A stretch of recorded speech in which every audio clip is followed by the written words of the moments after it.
What's good, guys? It's your boy DeMarcus J, and I'm back with another video. And today we will be discussing the Miami Heat. A week ago, the Miami Heat were up 3-0 on the Boston Celtics, and it looked like they were well on their way to another NBA Finals where they would face the Denver Nuggets, who just swept the Los Angeles Lakers in the Western Conference Finals.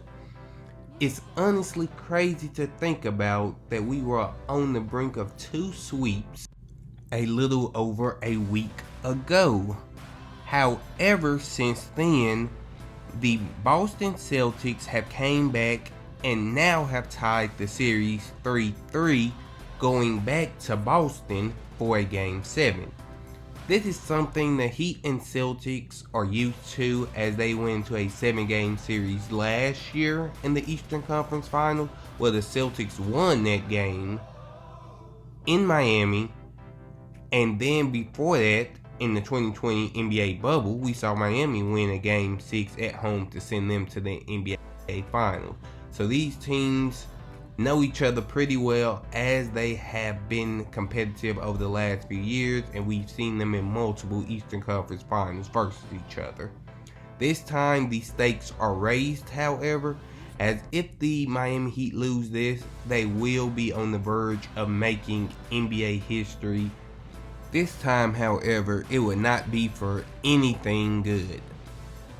The Miami Heat went from being on the right side of history to now possibly being the first team in NBA history to blow a 3-0 lead. We have seen teams come back from being down 3-1 and winning the series, but teams who find themselves up 3-0 had a record of 150-0 in series, and we may be witnessing the first loss. Now, looking at both teams' rosters, the Celtics have a far superior and talented team, and you would think that if any team could do it, it would be this Celtics team, as they did have the second highest odds to win the championship prior to the postseason beginning. So if it were to happen, I could see this being the series for it. The Heat looked completely dominant in their first round series win over the Milwaukee Bucks, where they defeated them in 5 games. Jimmy Butler averaged 37.6 points per game, 6 rebounds, 5 assists, playing like a man possessed. He was able to lead the Miami Heat to the second round, where they faced the New York Knicks, and they were able to handle them in 6 games. This is the Jimmy Butler that they will need to have any chance in winning a Game 7 on the road in Boston. This has been an incredible run by the Heat, especially considering they have been doing all of this as an 8th seed. I know most people, including myself, had written them off once they were prepared to face off the Bucks in the first round. This is a team that lost their first play-in game to the Atlanta Hawks, and then they struggled with the Chicago Bulls, needing a late game comeback to recapture the lead. The Miami Heat have went from a team looking like they would not even make the playoffs at one point to being up 3-0 in the conference finals against the team that at that time had the greatest odds to win the NBA championship once the Milwaukee Bucks were eliminated, and that being the Boston Celtics. ESPN even gave the Celtics over a 95% chance to win this series. That made the Heat the largest underdog remaining in the postseason.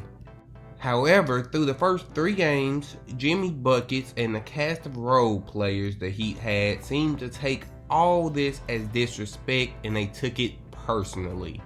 The Heat culture is real. That's how this team can compete no matter who they have on the court.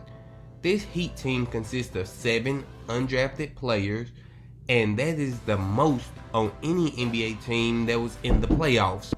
Jaylen Brown even had to give these guys credit, saying these are supposed to be guys that they should be able to contain, but they have been playing way above their means. Not only are these players on the Heat roster, they are actually getting significant playing time. guys like Gabe Vincent, Max Strus, and Duncan Robinson, and Caleb Martin, who has an incredible story on how J. Cole is actually the reason why he's currently on the Miami Heat roster. These guys, don't get me wrong, they have been phenomenal so far during the series, especially Caleb Martin and Gabe Vincent. Those guys have been probably the Heat's third and fourth best players behind Jimmy and Bam. But like I said earlier though, you look at the two rosters and you would think that they would not stand a chance against a team with as much talent as the Celtics. Yet this team feeds off of being the underdog and being counted out. For that reason, I think that this series can still go either way. I know the Game 7 is back in Boston and the Celtics seem to have finally woken up, but the Heat team has so much pride and Jimmy Butler has been talking a lot and making a lot of guarantees. Actually, both him and Coach Spo have guaranteed that the Heat will find a way and will win this next game and be going to the NBA Finals. As an NBA fan, this is something we've never seen before. Teams with 7 undrafted players are not making it to the finals, or even competing with teams like the Boston Celtics and Milwaukee Bucks. But this Miami Heat team is different. And now, like I said, going to a Game 7. Game 7s are crazy and anything is possible. So I would not blindly just take the Celtics. I had the Celtics as winning the championship. They have been my pick since the start of the season, so I will be rooting for them. But it would not surprise me if this Heat team, specifically Jimmy Butler, comes out and puts on one of the best games so far in the postseason. The Heat went from looking like the first 8 seed to make the championship since 1999 New York Knicks, to now looking like they may be the first team to lose after being up 3-0. As a player and a coach, I feel like the pride and humility will start to show, and the Heat will come out solely not to be on the wrong side of history. We will know the results very soon, as the Heat and Celtics will play tonight, 7:30, and the winner will be facing the number 1 seed, the Denver Nuggets. Let me know your opinions down below in the comment section. Do you guys think the Celtics will pull off this comeback, or do you think the Heat will put it together for one more game? Also, I want to thank each and every one of you guys who have subscribed. We now have over 2,100 subscribers, and we are on the way to 10K. Please be sure to subscribe. It is greatly appreciated, and always feel free to leave a comment for more video ideas that you guys would be interested in seeing. The NBA season is winding down, however we will have lots to discuss. Without further ado guys, I am out, and see you guys next time.